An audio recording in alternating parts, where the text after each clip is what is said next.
Lullaby for the Reign of Sweet Parasites, Chapter 8. The next day, dawn breaks in its usual way. Matilda is already awake, having been unable to sleep in the cold morning. She stares at the window, waiting for the light that will signal her survival for another day. Not that there is anything she would do about it, but this morning is different. Matilda glances over into the bedroom and sees the pile of carefully folded linens that Esther left behind. Something new, something to touch, something that had been part of her life before. She picks up the rag at the top of the pile and stands in front of the mirror. Why not, she thinks, why not clean it, just for old times, just for a laugh, just for something to do? Of course, it's harder without the lubrication of water, but with patience it can be done. The sink, the toilet, the bathtub could once again shine. It gave her time to think, to run the cloth against those surfaces again.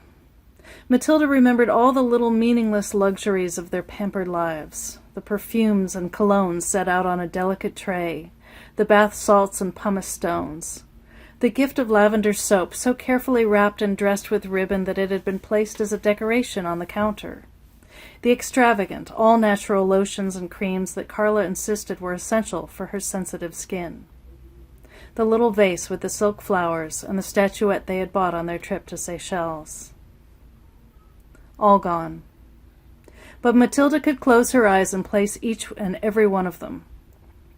She could see the residue of toothpaste around the sink that clearly had to be removed, as well as the almost imperceptible dust around the edges of the vase that Carla would always find if she decided to cut corners that day. Sometimes Matilda felt more like she was brushing away phantoms than actually cleaning anything. Maybe that's why Esther came up with the golden light theory. She understood the underlying aching needs of her clients and understood that she wasn't just working on a place, but on the energy of a place. Matilda stops for a moment and tries to channel that golden light, coming down from the sky and touching every corner of the room. She suddenly feels an aching need to restore the bathroom to its own dignity. Not its original grandeur, of course. That was impossible. But dignity. She found herself suddenly driven to clear away the ash that dusts every surface and scrub the mold that was thriving near the leak in the ceiling. Is this mine now? Is this my house, she thinks? Perhaps. But what if the Thompsons returned? Would she just hand it back to them and say, "Thanks for giving me a place to stay for a while"? Even if that's the case, so what? She has to live there now, right? Matilda's home now is wherever she sleeps. So there must be some sense of stewardship. There are repairs that would have to be made, but if this is what she's left with, it's not half bad, actually. With her bone-dry cloths, she scours every surface, lays claim to every unexplored drawer, pulls out all the insignificant leftovers from a glorious life, and finds a small pile of treasures. The bathroom is spotless. Laid out on the floor of the bedroom are Q-tips, dental floss, a tongue scraper, nail clippers, and a pile of electronic gadgets, completely inoperable, of course. Matilda ponders whether there would be any use for them again. Would the lights ever come back on? Could she afford it, if they did? Besides, when in the world would she ever need a hot iron for her hair or an electric razor? She tries to find some way to need these things, but they mean nothing to her. They were a waste of resources then, and they are useless relics now. Chapter 9. "Look at you!" Esther stood glowing in the doorway. "Now that's better." Matilda gave her a reticent smile. "I could use a couple more of those baths," she said. "But you should check out the bathroom." Esther walked around the corner and surveyed the room. "Hallelujah! That's what I'm talking about!" She turned back and gave Matilda a wink. "I knew you could do it, Matilda. You just needed some tools and a little push." "I guess I've been hiding out for a while." Your neighbor said 8 weeks. You were hurt pretty bad." "Yeah, I shouldn't have been out. I was trying to get some news and a few supplies." "Down at the village?" "Yeah, whatever they have down there, I don't need it bad enough." "No, I guess I don't either. But I could use a new window up here. I'm freezing to death at night." "Why don't you sleep in Lucas's room?" And cry myself to sleep every night? Are you kidding? It's too blue. I know how you feel, said Esther. Let's go get you a new window. She started for the door. Matilda hesitated. Honey, you've got to step out. There's nothing here. You can't just sit around waiting to die. It's just so hard. I can't see people living this way. Nobody can, most of all not the people who are living this way. And by the way, they can't stand to see you living this way either. If we don't drive forward and pick ourselves up one at a time, we've got nothing. It's just not human to give up. Esther hated this conversation. So did Matilda. Matilda was feeling great all the way up to walking out the door, but she still felt damaged and ugly and unspeakably sad. Even though she knew it was the same all the way around, she didn't want to share. She wanted the hole she had crawled into. She didn't like it, and she knew she couldn't stay there and live, but she wasn't ready to move out. Esther didn't feel the patience deep inside that she was exhibiting on the outside. She had been out there and saw all the good people doing small things to make life better for however much time they had left on this planet. The war appeared to be over, or taking place far away. There was no reason to think that the Pacific Northwest would be the epicenter of World War III. Of course, at this point, she knew that anything was possible. But it didn't matter. All that mattered was how she would live her life.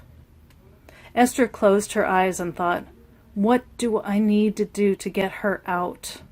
Find her a window? No. She needs a project to make her own. Suddenly there was a knock on the door. Esther and Matilda looked up. It was Donna Wen. Matilda, sorry to bother you. I hate to bother you, but we need your help. Mimi just locked herself in the bathroom and we can't get in. Do you have a key? Oh, of course, it's right over the door. I'll show you. Matilda ambled down the stairs, where she met the gaze of 5 worried tenants. It's okay, she'll be out in a minute.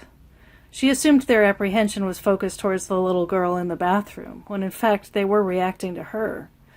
The last time they'd seen Matilda was the night she stumbled in after the attack. Since then she'd only used the steps off the deck to get to the latrine they'd erected in the backyard. At those times she did everything in her power to come and go unseen.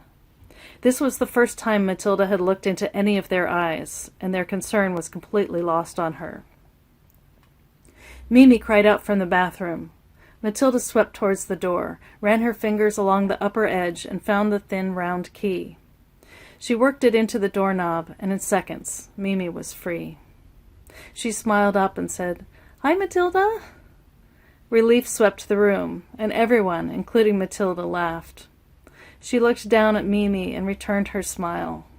Hi, Mimi. How are you? I want my mama. I bet you do.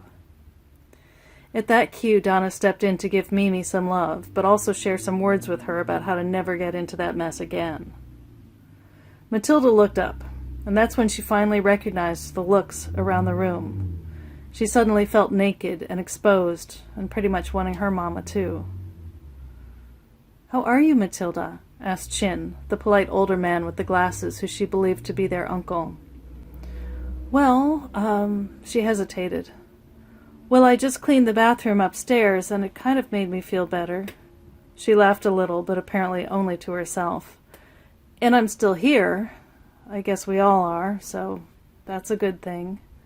She felt she was being too obscure, but she couldn't help vacillating between whether to be pleasant, hopeful, and insincere, as the custom had been in their time, or as brutally in-your-face as the world around them had become. She recoiled at the idea of carrying her huge elephant of trauma into a room full of strangers, but there it was. It had walked in with her the last day she came home, and they had been waiting for it to come out ever since. But enough about me. Matilda struggled desperately back to the surface to breathe. Have you all met my friend Esther? Esther was sitting on the stairs, a silent observer to the dramatic events that were unfolding. I think she just saved my life. Esther bristled. Oh, please, enough about you. The girl just needed a little nudge, that's all. And she could use a new window. Can anyone help us find something suitable? Donna offered her son David, an attractive and friendly 19-year-old who Donna had leaned on constantly since her husband died from the outbreak. "Does anyone have any tools?" he asked. After the expensive stuff, tools were always taken next. A lot of rogue carpenters out there right now, I bet, David thought to himself. It was funny to him that in a nation in the middle of collapsing due to its own excess, and with hundreds of thousands of people dead in the region, we couldn't find a hammer or a crowbar because of a widespread hoarding panic. Now that the marketplace at Walmart Village was overflowing with piles of household items, but no one wanted to pay the thieves who sold them there. Too many idiots living out their apocalyptic fantasies, he thought. Too many unimaginative assholes reliving Mad Max movies, or worse, Waterworld. And those who assumed the worst, well, they got it, and then dished it out too. People who had been holed up somewhere all this time, just waiting for some excuse to get out their gun and go completely nuts on people. Thank God for every nut like that there was someone else with a hero switch waiting ready in a heartbeat to take them down. After all these years of waiting for it and expecting it, David finally understood what Armageddon really was. It was exactly what you expected it to be.